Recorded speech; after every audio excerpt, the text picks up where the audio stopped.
Hello everyone, we will read a chapter, A Gift of Chappals, part 3rd of class 7th. देखिए बच्चों, हमने इसका first और second part में आपको एक्सप्लेनेशन बता दिया है. अब थर्ड पार्ट में इस चैप्टर के अ गिफ्ट ऑफ चप्पल्स, चप्पलों का उपहार, हम सारी एक्सरसाइज इसमें अच्छे से कर लेंगे. आपने चैप्टर को रिवाइज़ किया होगा, आई होप अच्छे से पढ़ा होगा, और मैंने बोला था आपने चैप्टर को अच्छे से रिवाइज़ भी किया होगा. और वैसे तो हम आपको एक्सरसाइज करा दे रहे, बट हमें लगता है कि मैंने इतने अच्छे से आपको चैप्टर पढ़ाया था कि आपको एक्सरसाइज की ज़रूरत ही नहीं पड़ी होगी. लेकिन फिर भी हम आपको क्वेश्चन आंसर्स बोल दे रहे हैं. आप अपनी फेयर इंग्लिश की कॉपी में अच्छे से सारे क्वेश्चन आंसर्स को कर लीजिएगा. उसके बाद आपकी कॉपी चेक होगी. ओके, अब आपका क्या है, कॉम्प्रिहेंशन चेक. आपका पहला क्वेश्चन क्या है? The music master is making lovely music. Read aloud the sentence in the text that expresses this idea. आपको म्यूजिक मास्टर के बारे में बहुत अच्छे से पता होगा. आप लोग ये हमें लिखिएगा, ये किस चीज़ से, ये जो म्यूज़िक मास्टर थे ये क्या सिखाते थे? वायलिन सिखाते थे. तो इस क्वेश्चन का आंसर क्या होगा? The music master's note seem to float up and settle perfectly into the visible tracks of the melody. एक बार फिर से सुनिए. The music master is making lovely music. Read aloud the sentence in the text that expresses this idea. The music master's notes seem to float up and settle perfectly into the visible tracks of the melody.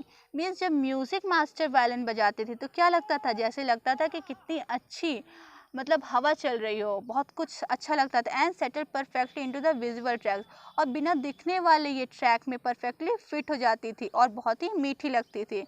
और जबकि इसके opposite क्या होता था? जब जो उसकी student थी लीला, जब वो म्यूज़िक सीखती थी तो वो कैसा बजाती थी? वो ऑफ ट्रैक चली जाती थी और एकदम समझ में नहीं आता था, उसकी म्यूज़िक किसी को अच्छी नहीं लगती थी. वो सीखती है. नेक्स्ट क्या है? Had the beggar come to Rukmini's house for the first time. Give reasons for your answer. क्या जो बैगर्स था, वो भिखारी था, वो रुक्मिणी आंटी के घर पहली बार आता है? गिव रीजंस फॉर योर, आपको ये बताना है क्या वो पहली बार आता है, और आपको उसमें रीजंस भी देना है, कारण भी देना है. तो आप बताइए क्या पहली बार आता है? नहीं. रुक्मिणी आंटी बहुत परेशान हो जाती क्योंकि वो बैगर्स बार बार आता था उनके घर, और लास्ट पास्ट वीक से वो कई बार आ चुका था, और अब की बार तो इतना ज़्यादा वो परेशान हो जाती हैं कि रुक्मिणी आंटी उसको वापस कर देती हैं और बोलती हैं कि किचन में कुछ भी नहीं है. तो इसको हम कैसे लिखेंगे? No, the beggar has been coming to Rukmini house for last 1 week. पिछले 1 सप्ताह से वो बैगर था, वो बार बार आ रहा था. द बैगर हिमसेल्फ कन्फर्म करता है कि this saying that he has survived for a week because of Rukmini kindness. और वो क्या बोलता है, रीज़न क्या देता है कि वो बार बार क्यों आता है? वो क्या कहता है कि मैंने अपना बॉडी और सोल उनको समर्पित कर दिया है और मैं उन्हीं के दान पे अब पल रहा हूँ, और उनकी काइंडनेस, वो इतनी दयालु हैं कि वो मेरा ख्याल ज़रूर रखेंगी. और जब लास्ट में रुक्मिणी मना कर देती है, रुक्मिणी आंटी मना कर देती हैं, जब रुक्मिणी आंटी मना कर देती हैं तो क्या होता है कि उसको वो थोड़ा शॉक भी हो जाता है, उसको झटका लगता है कि रुक्मिणी आंटी ने कैसे मना कर दिया. लेकिन फिर भी वो परेशान हो जाती है बार बार उस बैगर को सामान देते हुए. ओके, तो एक बार हम फिर से इसको पढ़ दे रहे हैं. No, the beggar has been coming to Rukmini's house for last 1 week. The beggar himself confirmed this, saying that he has survived for a week because of Rukmini's kindness. अब थर्ड आप देखिए. A sharp V shape line had formed between her eyebrows. What does it suggest to you about Rukmini's mood? तो इसका क्या होगा? जो ये बताइए, जो a sharp V shape line होती है वो किसके फेस पे पड़ी होती है? आईब्रो के बीच में. वो बच्चों के फेस पे पड़ जाती है. क्यों पड़ जाती है?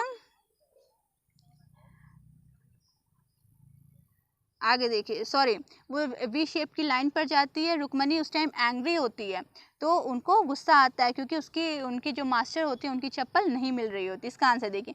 The V shape line suggest that Rukmini was very angry and was about to lose her temper on the children. और ये क्या शो करता है कि वो जो रुक्मिणी आंटी थी वो अपना टेम्पर खो रही होती हैं. वो इतना ज़्यादा नाराज़ हो जाती हैं बच्चों के ऊपर कि उनको इतना गुस्सा आता है कि वो उस टाइम अपना टेम्पर खो रही होती हैं, क्योंकि वो बच्चों से पूछ रही होती है ना कि उन्होंने चप्पल जो है कहाँ, क्या देखिए कोई चुरा लिया. और जब उसको मृदु बताती है कि उन्होंने उस चप्पल को भिखारी को दे दिया है तो उस टाइम वो बहुत ज़्यादा गुस्सा हो जाती हैं। आगे देखते हैं हम, कंप्लीट द फॉलोइंग सेंटेंसेस, हमें सेंटेंस को कंप्लीट करना है।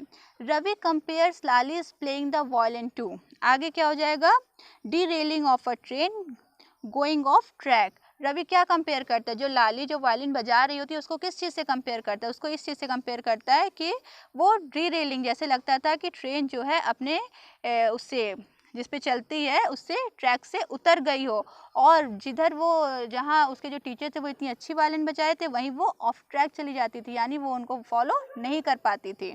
नेक्स्ट देखते हैं, trying to hide beneath the tray of chillies Mahendran, तो इसका क्या होगा, tipped a few chillies over himself. जो Mahendran, who is Mahendran, who was Mahendran, Mahendran was the name of kitten, जो बिल्ली का बच्चा था उसका नाम महेंद्रन था, जो रवि ने रखा हुआ था पल्लवा डायनेस्टी के बेस्ड, कि वो उसके वंशज थी, इस बेस पे उसने महेंद्रन नाम रखा हुआ था। तो वो क्या होता है, जब वो भाग के जाती है उसको एक आवाज़ सुनाई देती है, वो डर जाती है, तो क्या होता है कि जो चिलीज होती है उसके ऊपर थोड़ी गिर जाती है, यानी tipped a few chillies over himself. Okay, next क्या है, the teacher played a few notes on his violin and Lali, जब क्या होता है उसके जो टीचर होते हैं वो इतनी बढ़िया नोट, इतनी बढ़िया धुन निकाल रहे होते हैं, उसके विपरीत लाली का क्या होता है, stumble behind him on her violin, Lali क्या करती है, उनके वायलिन को फॉलो करती है, और stumble behind him on her violin. आगे क्या है, the beggar said that the kind ladies of the household, अब सेंटेंस क्या पूरा होगा, have been very generous and helped him survive for a week, वो बोलता है कि वो जो इस घर की जो सारी औरतें हैं वो बहुत ही अच्छी हैं और मेरी मदद करती हैं, यानी हैव वेरी जनरस, वो बहुत उदार हैं, एंड हेल्प और सहायता करती, him survive for a week, पिछले सप्ताह से वो मेरी बहुत सहायता करती हैं, have been very generous and help him survive for a week. Next क्या है, after the lesson was over the magic teacher asked Lali if she had seen his chappal, जब लेसन ख़त्म हो जाता है, मतलब उसको वो सिखा चुके होते हैं, तो वो लाली से क्या पूछते हैं, क्या तुमने कहीं मेरी चप्पल को देखा है। आगे देखिए, describe the music teacher as seen from the window, जब मृदु विंडो से देखती है तो जो चैप्टर में म्यूजिक टीचर को सब्सक्राइब किया गया है वो कैसे सब्सक्राइब किया गया है, तो इसको लिख लीजिए आप, the music teacher was a bony figure, वो बहुत पतले दुबले, बोनी फिगर का मतलब क्या था तो वो एक हड्डी के थे, मीन्स वो बहुत पतले दुबले थे।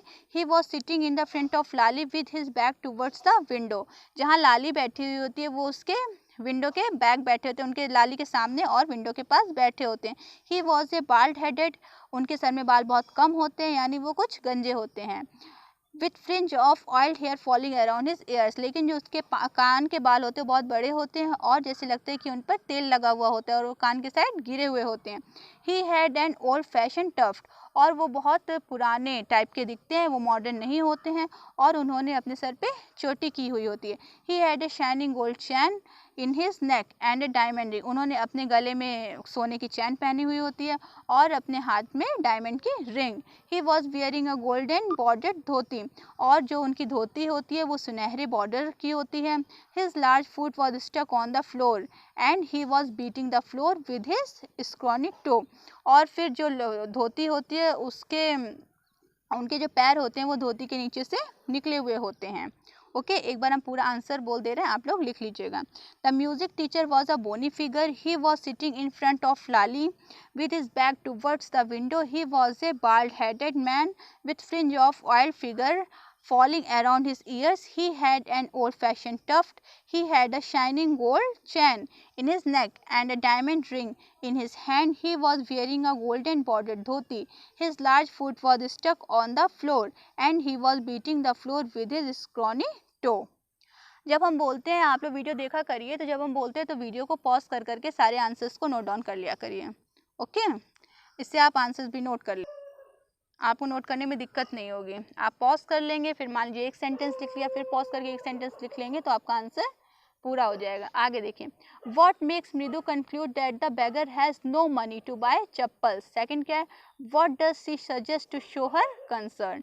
तो the beggar showed his feet to the children, there were pink blister on his bare feet, which made मृदु conclude that he did not have the money to buy चप्पल। वो क्या करता है बैगर अपना पैर स्ट्रेच करके दिखाता है ना, अपने जो उसके फोड़े हुए होते हैं पैर में जो छाले पड़े हुए होते हैं वो उनको स्ट्रेच करके दिखाता है अपने ब्लिस्टर्स को। तो उसी तभी तो वो लोग इमोशनल हो जाते हैं और उनको वो लोग सोचते हैं कि हमें इनको चप्पल देनी चाहिए, नहीं तो वो जो जब जाएंगे इतनी तेज धूप है तो जो बैगर है उसको और परेशानी होगी। What does the suggest to show her concern, तो इसका क्या होगा, Mridu was concern about the beggar, Mridu सबसे ज़्यादा कंसर्न हो जाती है। She suggested giving an old pair of chappal, जब वो रोने लगती है, क्या मीना होती है, जब वो रोने लगती है तो मृदु क्या कहती है कि हमें एक ओल्ड पेयर चप्पल का जो है बैगर को दे देना चाहिए, भिखारी को दे देना चाहिए। तो इस तरीके से वो कंसर्न होती है। ओके A fourth वाला देखिए, have your children, she began and then seeing they were curiously quiet went on more slowly, seen anyone lurking around the veranda। Question क्या है, what do you think Rukumani really wanted to ask, why did she change her question, what did she think had happened। Okay तो first का क्या होगा, रुकुमनी wanted to ask the children what they have done with the chappals। Second, she changed the question, finding the children serious and quiet. She became sure that the children had something to do with the chappals। Third का क्या होगा, she thought that the children would have hidden the chappals somewhere। अब इसको हम explain कर दे रहे हैं थोड़ा सा। Have your children, she began and then seeing they were curiously quiet when or more slowly seen anyone lurking around the veranda। तो इसमें क्वेश्चन क्या पूछा है, what do you think Rukmani really wanted to ask, Rukmani उन लोगों से जो पूछना चाहती थी चप्पल के बारे में वो कब पूछना चाहती थी, जब वो देखती है तीनों बच्चों को वो अजीब से देख रहे होते हैं और बहुत क्वाइट होते हैं, तभी उसको थोड़ा सा डाउट हो जाता है कि उन लोगों ने चप्पल कहीं छुपा तो नहीं दी है या उन्होंने कुछ तो चप्पल के साथ ज़रूर किया है। ठीक है, तो पहले का आंसर क्या मैंने बोला, Rukmani wanted to ask the children what they have done with the chappals. Why did she change her question, तो क्या, she change the question, finding the children serious and quite, she became sure that the children had something to do with the chappals. What did she think had happened, she thought that the children would have hidden the chappal somewhere. Next question देखिए, on getting Gopuj mama chappal the music teacher tried not to look too happy, why. On get Gopu मामा की चप्पल देखकर जो music teacher होते हैं वो जब हमने बताया था कि वो उसको जब पहनते हैं तो वो खुश नहीं होते हैं। तो क्या होगा, म्यूजिक टीचर्स चप्पल वर ओल्ड, जो music teacher chappal were old but he like to Lali saying that they were brand new, जो उनकी चप्पल तो ज़रूर पुरानी होती है लेकिन जब वो म्यूजिक टीचर बताते हैं जो उनकी चप्पल थी वो न्यू ब्रांड की थी। Gopu mama had hardly used his new chappals, the music teacher was happy getting them but was trying to hide those feeling. ये तो सच था क्योंकि म्यूजिक टीचर की चप्पल तो पुरानी होती है, वो खुश तो होते हैं बट वो अपनी फीलिंग को छुपाना चाहते हैं खुशी वाली। He tried to show that was upset, he was upset where the children and with his loss, वो ये शो करना चाहते थे कि उनकी चप्पल बच्चों ने गायब कर दी है और वो इस शो करने के लिए अपनी फीलिंग्स को छुपाते हैं बट रियलिटी क्या होती है, वो चप्पल देख के बहुत खुश होते हैं। ओके एक बार हम फिर से बोल दे रहे हैं, आप इसको देख लीजिएगा। Music teachers chappal were old but he like to Lali saying that they were brand new, Gopu mama had hardly use this new chappal, the music teacher was happy getting them but was trying to hide those feelings, he tried to show that he was upset with the children and with his loss. अब seventh वाला देख लीजिए। Sixth वाले में क्या है, on getting a gift of chappals the bagger vanished in a minute, why was he in such a hurry to leave? The beggar was in a hurry to leave after getting the chappals because he knew that the children have got them for him without seeking the permission of the elders. He feared they might be taken back from him, so he left in a hurry. Okay. The beggar was in a hurry to leave after getting the chappal because he knew, वो जल्दी से क्यों चला जाता है, क्योंकि वो जानता था कि जो चिल्ड्रन ने उन्हें चप्पल ढूंढ के दिया हुआ है वो अपने एल्डर्स की परमिशन से नहीं दिया हुआ होता है, इसीलिए उनको वो जाने, बच्चे भी कहते हैं कि जाना यहाँ वापस मत आना, इसीलिए वो तुरंत चला जाता है। ही फियर्ड, वो डर कर, they might be taken back from him, so he left in a hurry, इसलिए वो तेजी से चला जाता है। सेवेंथ वाला देखिए, walking towards the kitchen with Mridu and Meena Rukmini began to laugh, वो लोग क्यों हंसने लगते हैं, व्हाट मेड हर लाफ, और उनकी हंसी का कारण क्या था। Rukmani was laughing, imagining Gopu Mama without his chappal. He had the habit of taking out his shoes immediately after coming home and putting on those chappals. She laughed, wondering that excuse would she give to him and what would be his reaction. वो ये सोचती कि जब गोपू मामा तो घर आते थे वो अपने शूज़ और शॉक्स उतार करके सीधे चप्पल पहनते थे, और जब उन्हें पता चलेगा कि चप्पल जो है वो उन्होंने उनके टीचर को दे दी है, तो इस वजह से ये सब सोच करके उनको रुक्मणी को हंसी आ जाती है। तो ये सब सोच के रुक्मणी को हंसी आ जाती है कि अब जब शाम को गोपू मामा वापस आएंगे तो क्या होगा। अब देखिए आगे का ये जो एक्सरसाइज थी, ये आप इसको रीड द फॉलोइंग सेंटेंस है। If she knows we have a cat, Pati will leave the house. She would not be so upset if she knows about the poor beggar which soars on his fact. Is the chappals do fit? Will you really? ये इसको आप लोग खुद भी कुछ करिएगा, मैंने explain कर दिया। आगे फिलअप पे आइए। Fill in the blanks in the following paragraph. Today is Sunday. I am wondering whether, इसको क्लोज टेस्ट भी बोलते हैं, बट ये आपका तो seen passage seen cloze test आपको देखा हुआ है क्योंकि आपने चैप्टर को पढ़ा है। Today is Sunday. I am wondering whether I should stay at home or go out. If I dash go out, I dash miss the lovely Sunday lunch at home. If I dash stay for lunch, I dash miss the Sunday film showing at Archana Theatre. I think I will go and see the film only to avoid getting too fat. ये आपका unseen cloze test है। Okay, अब आपको इसको fill करना है, तो हम बोल दे रहे हैं आप इसको फिल कर लिए। इसमें कैसे, इसमें क्लू आपको दिया हुआ है, इस हिसाब से आपको मिस करना है। आपको टेंस को चेंज करना है, कौन से टेंस का है और कौन से टेंस का बनेगा। Today is Sunday, I am wondering whether I should stay at home or go out. If I go out, I will miss the lovely Sunday lunch at home. If I stay for lunch, I will miss the Sunday film showing at Archana Theatre. I think I will go out and see the film only to avoid getting too fat. तो यहाँ पे क्या बना जाएगा, I go out होगा, and I will miss, मैं तुम्हें miss करूँगी for lunch के लिए, and I stay, okay, I stay for lunch. फिर क्या है, I will miss the Sunday film showing at Archana Theatre. I think I will go out and see the film only to avoid getting too fat. अब देखिए एक आपको और है, complete each sentences below by appropriately using any one of the following. If you want to slash, if you do not want to slash, if you want him to. Okay, don't go to the theatre. Don't go to the theatre. तो क्या हो जाएगा, if you do not want to. Okay, don't go to the theatre if you do not want to. He will post your letter if you want him to. अगर आप letter post कब करेंगे, जब अगर आप पोस्ट करना चाहते हैं तो आपको पोस्ट कर देना चाहिए। Will use my please use my pen if you want to. अगर आप पेन को यूज़ करना चाहते हो तो आप पेन यूज़ कर लो। He will lend you this umbrella. lend means होता है उधार लेना, अगर आप अम्ब्रेला उधार लेंगे तो क्या होगा, will take you, he will lend you this umbrella if you want him to. आपको कैसे बनाना है, आपको ये तीनों क्लू दिए हुए हैं, if you want to, if you don't want to, if you want him to. तो मैंने फर्स्ट बता दिया, don't go to the theatre if you don't want to. आगे फिल होगा, he will post your letter if you want him to. आपका ये third वाला आएगा, please use my pen if you want to. He will lend you his umbrella if you want him to. My neighbor Ramesh will take you to the doctor. Will take you to the doctor if you want him to. Don't eat it. क्या है, if you don't want to.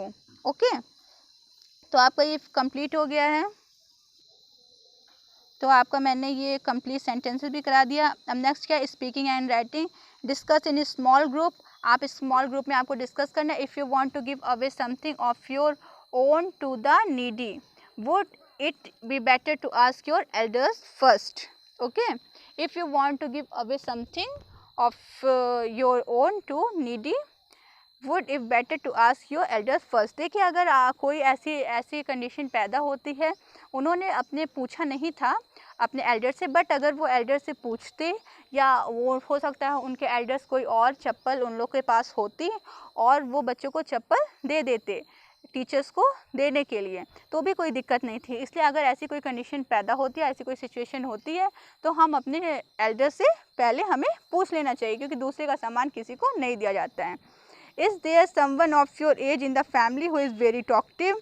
Do you find him interesting and impressive or otherwise? Share your ideas with others in the group. Talkative means होता है बातूनी, बहुत ज़्यादा बोलने वाला। तो ये आप खुद करिएगा। Has Rukumani done exactly the same as the children? In your opinion, then it is right for one party to blame the other. आपको इसमें अपना आइडिया, अपना व्यू आपको इसमें लिखना है।